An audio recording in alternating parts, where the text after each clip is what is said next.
I copied it. It was a function p of t, very weird function, but a function nonetheless. 7 zeros, 219 t to the fourth, minus 4 zeros after the decimal point, 167 t to the third, and plus 0.00156 t squared, plus 0.002 t plus 0.23, and time is between 0 and 85. And I think t equals 0 represented 1933, correct? Is this correct, Nee? Was it 1933 t equals 0? That part I didn't copy. And we were asked to find the absolute maximum. So I determined p prime of t, and because the calculator are so already calculated on a piece of paper. So still 7 zeros, and 876 t to the third minus 0.0000501 t squared plus 0.00312 t and plus 0.002. And I used my calculator, the super old calculator, 86, and I put it in the poly feature, and I got, because it's degree 3, I got 3 solutions. And here are the solutions. T equals 500.69. Not a good idea because we have between 0 and 85. I got another T, which is 71.86, which is acceptable. And I got t equals negative 0.63, which is not acceptable. And now I can get rid of this. And then the table, we only need p prime and the function, nothing else. And I put these values, of course, only between 0 and 85. And I put 71.86, and this is 0. And also with a calculator, in my other calculator, I punched in the function and the derivative, and to study the signs. So as you see, the derivative here on the left-hand side is positive, and at 80 is negative. And this is typical for a maximum. I also determined the function values here because this is a closed interval. So when we study a function on a closed interval, we must determine the points, the function value at the endpoints and at any critical number in that domain. So I got for 71.86, I got 2.816. For 85, what did I get for 85? 2.558. And for 0, I got 0.23. Of course, I checked that these two work well together. Yes, they do. So this is the absolute maximum. And it's obtained at roughly 72. 1933 plus 72 is roughly 2005. So I was starting it to do it here, but I don't need it anymore. Okay, so is this clear? Any questions on this?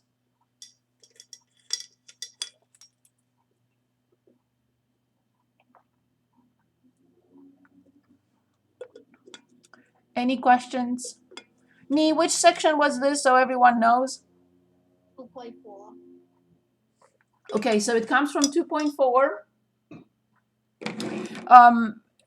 Did you find your error or something that went wrong, or is that okay? Yeah, just confound the t. That's it. The x-intercept, you mean? Oh no, the t, because I just got the t with the result minus 0.638. That's it. Just a little different with the. Okay, so it was a cubic equation. You can graph it. This old calculator 86 has a very nice feature, but I think one of you showed me that there is one here. And but not everyone has this type of calculator. So you have the polynomial and root finder.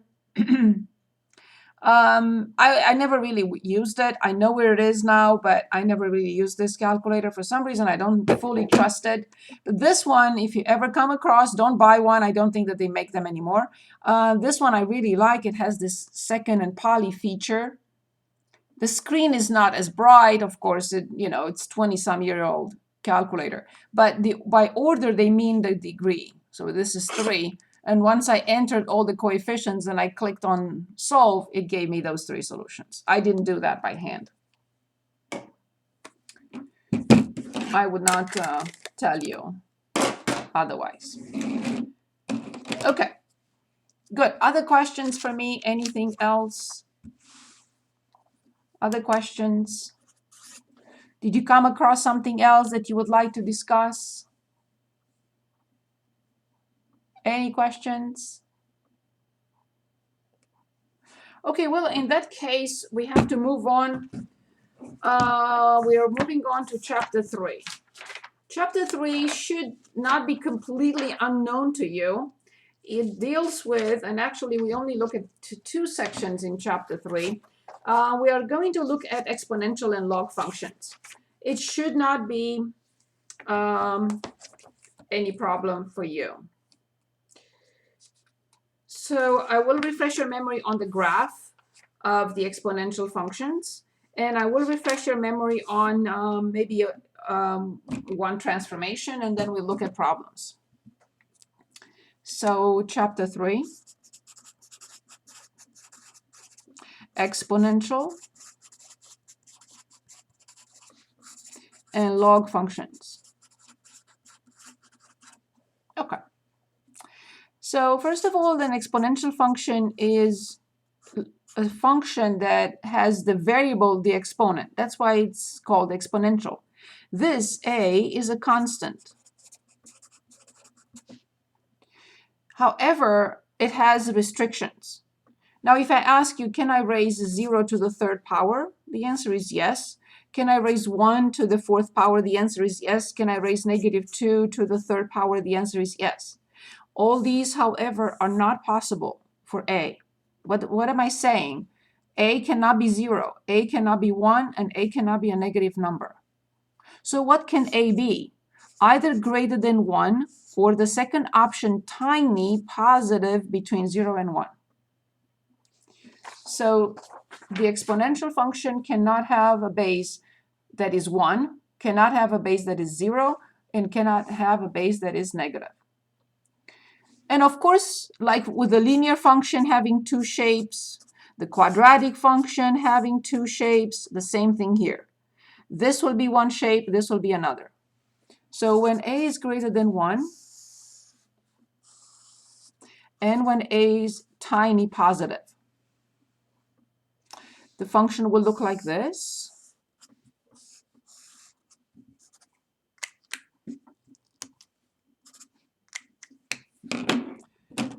I know you remember this. Increasing on all its domain. This is a function that we are confronting with as we speak. It has the highest growth possible. That's why we keep saying maybe we can flatten the curve. We want to flatten this curve. Bacteria, viruses work on this. I have a model like this.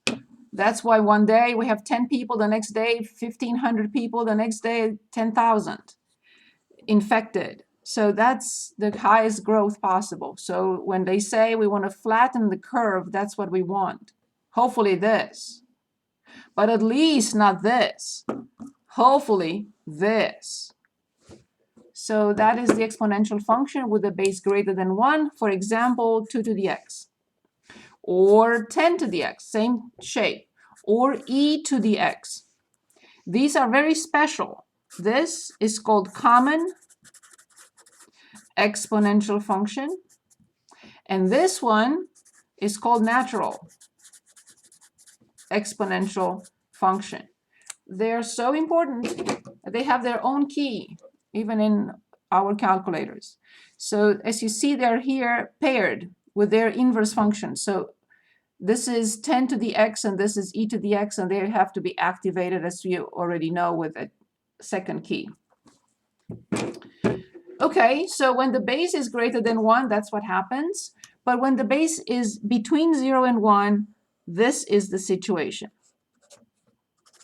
For example, 1/2 to the x, 1/16 to the x, any number between 0 and 1 to power x.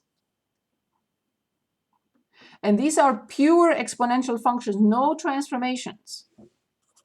Domain of exponential function, very nice. Always friendly, a friendly function. I don't have to worry about its domain ever. The range, as you see, is 0 to infinity. And it has an inverse function because it's a function that is 1 to 1. What do I mean by 1 to 1 function? By the horizontal line test, for each y value, there is only one x value. So it means it's 1 to 1, meaning it has f inverse. And we're going to graph both on the same coordinate system, so you have them together. Let me push this device further back. Okay. So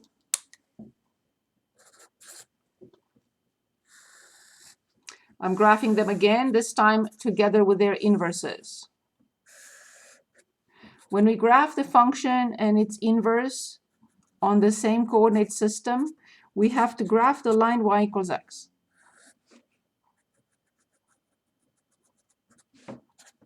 Because the two graphs will have to be symmetric with respect to this line. If I fold the page on this line, what I graph in this on this side has to have a mirror image on this side. Same thing here. Okay, so back to the base greater than 1. A mirror image on the other side. It's not going to be perfect. My apologies. I can never make it perfect. So if this is the function 2 to the x, this must be the function log base 2 of x. They have to have the same base to be inverses of each other.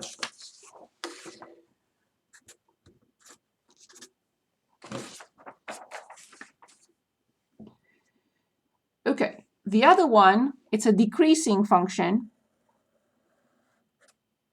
And of course, this is a horizontal asymptote at positive infinity. Only at positive infinity. And this is a horizontal asymptote only at a negative infinity, and this one is only a positive infinity. Okay, so this is, for example, 1/3 to power x. And now if I want to graph its inverse, the function crosses y equals x at this point. That point will also, if you reverse the coordinates, if you reverse them, you still get the same point because y equals x. So the inverse function has to cross at the same point. These are opposites, and this is the same point. And this function will be log in base 1/3 of x. And these will be inverses of each other. Notice that as the function is increasing, its inverse is increasing. If the function is decreasing, its inverse is decreasing.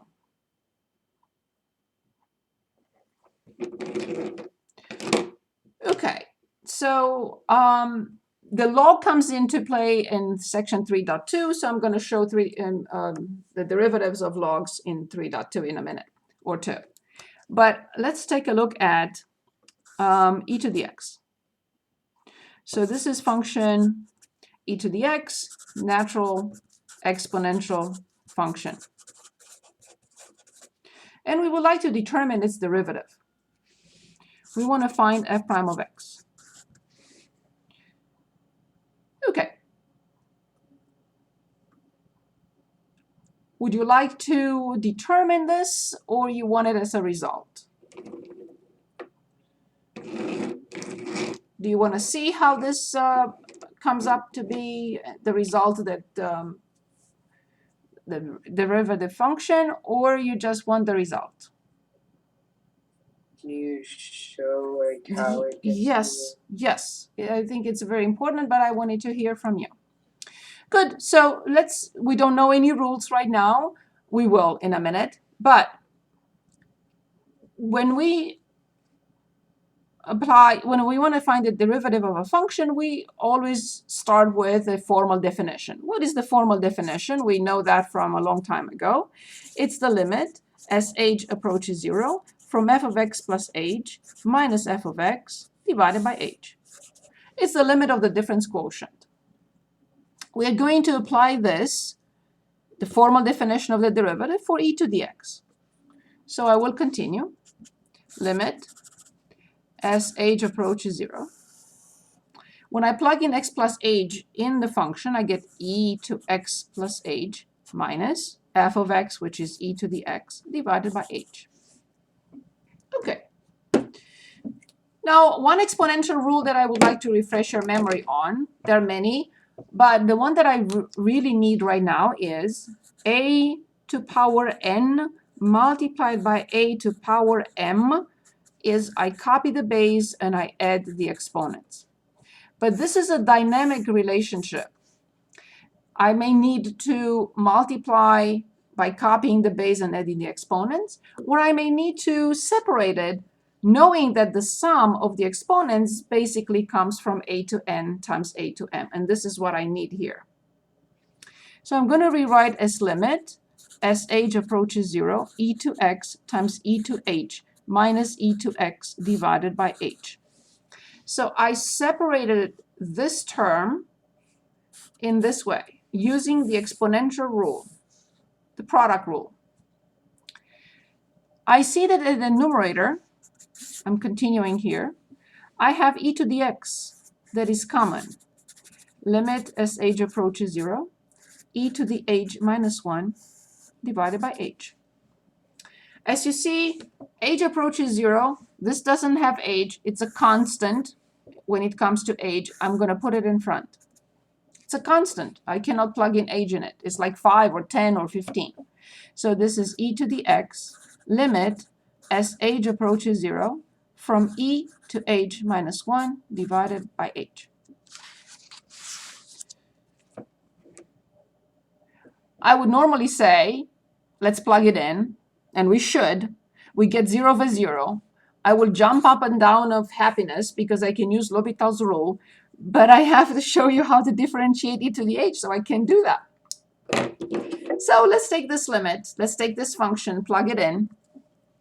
I'm going to erase Ni's function. I don't need it anymore.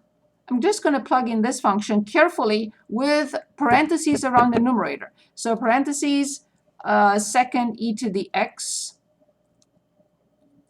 This is not this, but I don't have h in the calculator, so that's why I have to denote this by x in the calculator only.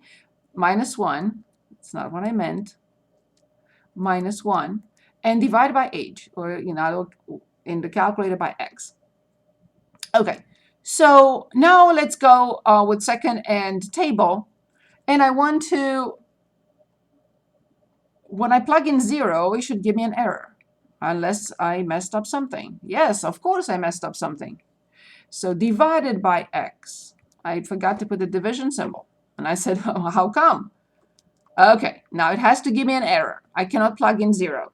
But I can plug in close to 0, like 0.00001.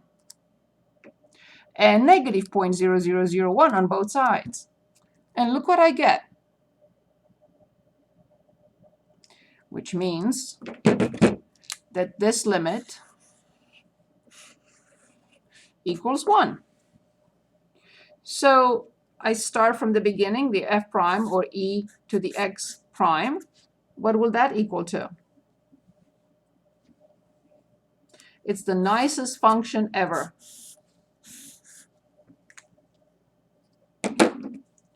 It's its own derivative.